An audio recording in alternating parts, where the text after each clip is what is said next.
Hello everyone and welcome back to my YouTube channel. तो मैं आज आप लोग को अपनी सिस्टर्स में लाना चाहती हूँ। ये है प्रियंशा, ये मेरी सिस्टर है। और इससे पहले कि आप लोग सब मुझे कमेंट सेक्शन में ये पूछे कि आप लोग ट्विंस है, तो मैं पहले ही बता देती हूँ, हम लोग दोनों ट्विंस नहीं है। एग्जैक्टली। और आज बहुत ही स्पेशल डे है कि आज फादर्स डे सब कोई मनाते हैं। और मैंने देखा कि बहुत लोगों ने अपने पापा के लिए बहुत अच्छे अच्छे पोएम्स लिखे हैं, बहुत अच्छी लाइन्स लिखी हैं। तो फिर हम लोग दोनों ने मिलके सोचा कि क्यों ना हम भी अपने पापा के लिए कुछ लिखें, और हम चाहते हैं कि हम आपके साथ भी ये चीज़ शेयर करें। तो चलिए स्टार्ट करते हैं। तो मैंने पापा के लिए कुछ लाइन्स लिखी हैं और मैंने लिखा है कि माँ अगर धूप है तो पापा वो माली हैं जिसने पौधों को सिर्फ बड़े प्यार से बड़ा ही नहीं किया है, बल्कि उसे वो हर चीज़ों से बचाया है जिससे उस पौधे को बड़े होने में, पेड़ बनने में हानि हो सकती थी। उन्होंने सिर्फ उसे वो सारी चीज़ें नहीं दी जिसकी उसे सिर्फ ज़रूरत थी, बल्कि उसे बहुत ज़्यादा कुछ एक्स्ट्रा दिया है, जिसके वजह से वो जो एक छोटा सा नन्हा सा पौधा था वो बड़ा बन के बहुत ही अच्छा बना है और बहुत स्ट्रॉन्ग है।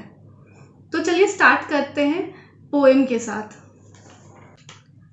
तो पोएम कुछ इस कदर है दोस्तों। पापा तो है मेरी जान, ना हो तो परेशान, करेंगे कुछ ऐसा काम कि बढ़ा देंगे आपकी शान। जहाँ सबने बचपन में खूब डांट खाया, आपने हमारे ऊपर बहुत प्यार लुटाया। जहाँ लोगों ने अपनी बेटियों को फ्रॉक पहनाया, आपने हमारे लिए जंपसूट लाया। जब हमने आपसे कुछ भी मांगा तो हमेशा कुछ ज़्यादा ही पाया। टॉफ़ी की क्या बात करूँ दोस्तों, उन्होंने हमारे लिए टूटी फ्रूटी भी लाया। बात ऐसे है, स्कूटर और बाइक पे उन्होंने खूब घुमाया और हमारे लिए स्कूटी भी लाया। पापा आपने ही तो हमें जानवरों से प्यार करना सिखाया। जो भी सीखा, जो भी पाया, वो हमने आपसे ही पाया। हम उदास ना रहे उसका भी ध्यान आपने बखूबी निभाया। पापा आप हमारी छत्रो छाया, हमेशा आपने हमें अच्छा ही सिखाया। संस्कार भी ऐसे दिए आपने कि लोगों ने हमेशा हमें सराहा। आपने तो हमें आत्मनिर्भर बनाया। जब भी हमने कुछ करना चाहा, आपने हमेशा हमारा साथ निभाया। We love you papa. We love you so much.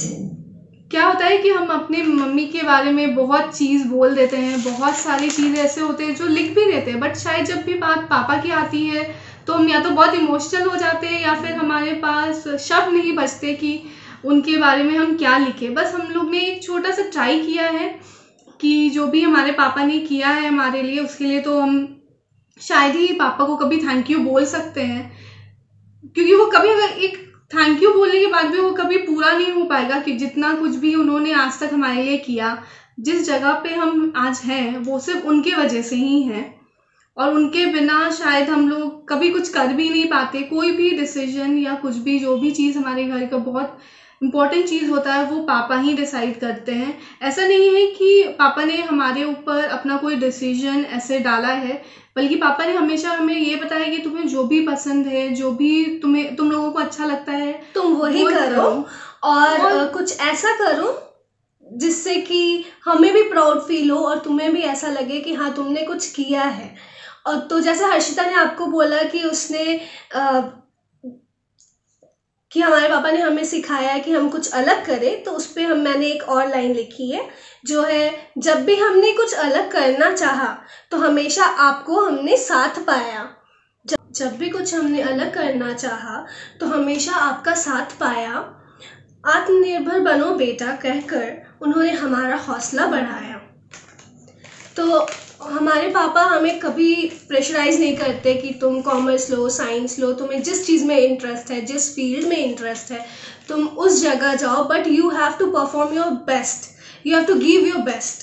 That's what he always tell us. वो हमेशा यही बोलते हैं, जो भी करना है करो, बट अपना बेस्ट दे के आओ, चाहे वो तुम्हें आए या नहीं आए, या फिर तुम नर्वस हो, but be confident when you speak. जब आप कुछ भी बोलो, किसी से बात करो, तो वो झिझक नहीं होनी चाहिए। Go with the flow, that's it. और पापा ने हमें बहुत ही पैम्पर करके रखा है, मतलब बचपन से बहुत एक्सट्रीम पैम्पर करके रखा है। इतना पैम्पर करके रखा है कि जब मैं जॉब में आई फर्स्ट तो मुझे अभी तक याद है किसी ने मुझे बहुत ज़ोर से मेरे काम को लेके कुछ बोला था, एंड आई वाज लाइक यार, मतलब मेरे पापा ने आज तक मुझे चिल्ला के कुछ बोला तक नहीं है, हाउ डेयर दे से दिस। मतलब वो एक फीलिंग आ जाती है कि अच्छा ठीक है, जब पापा ने नहीं बोला तो कोई और हमें कैसे बोल सकता है। ईगो हर्ट हो जाता है एक्चुअली। ईगो नहीं हर्ट होता, बट हाँ ठीक है, It वो hurts. चीज़ हाँ लग जाती है। फिर जब जैसे ही पापा को कॉल आता है तो पापा को हम यही बोलते हैं कि पापा आज ऑफिस में ऐसे हुआ।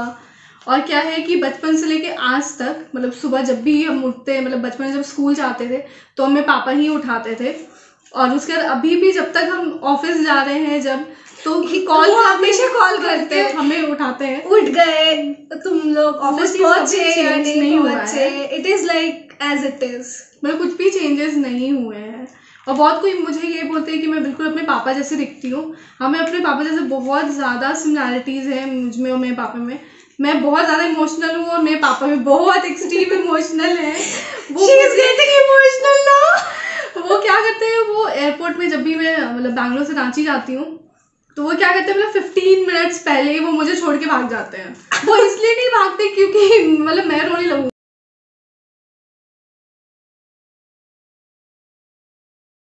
वो इसलिए भाग जाते हैं कि कहीं उनको देख के मैं स्टार्ट ना हो जाऊँ। एग्जैक्टली।